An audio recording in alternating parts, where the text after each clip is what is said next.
Giabot na pod og ka inip sa bahay, maunay nagsuray-suray na pod mi diring dapita. Padulong pala ito sa aming liguan na mga kabatuhan. Ayan, pababa kasi yan, kaya dahan-dahan tayong bumaba dyan. Ayan, kasalubong ko pa si Kuya, hi daw. Malaya-laya din yung lakarin, papunta doon sa dagat.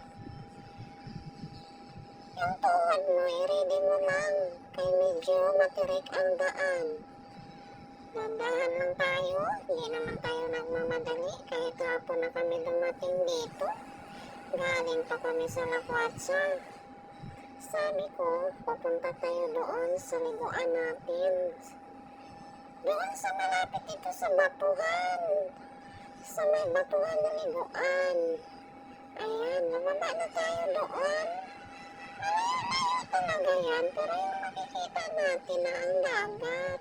Kaya tanaw-tanaw mo na ang dagat dahil nasa baba lang siya. Bago pala tayo makarating dyan, mangangalay ka muna.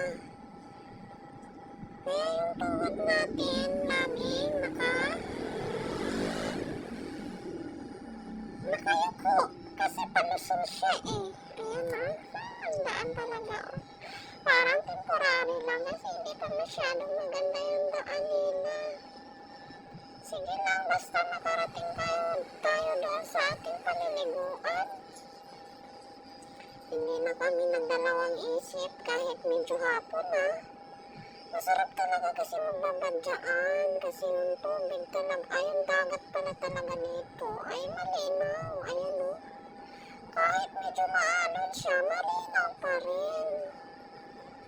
Gusto ni Mr. dito kasi kahit maalon, malinaw ang dagat. Kaya sige go, atak-atak tayo sa kabatuhan. Yung batuhan na hindi naman matalas pero ang lalaki. Ayan ang si Mr. Ready na siya.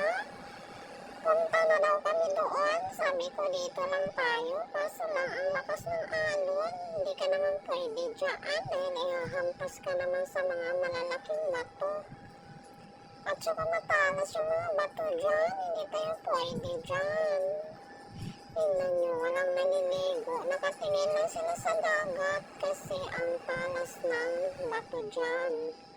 At saka malaki ang mga alon. Tingnan nyo naman o doon kami sa unahan kasi doon kahit maalon, mayroon tayong mga bato doon na mapulian.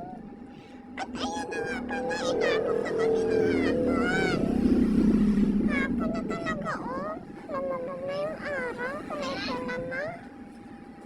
Ayan na bihis na daw siya kasi malamig na. Ay naku naman mister, gusto ko pa talagang maligo sa totoo lang. Pero sabi niya uwi na daw kami dahil gabi na.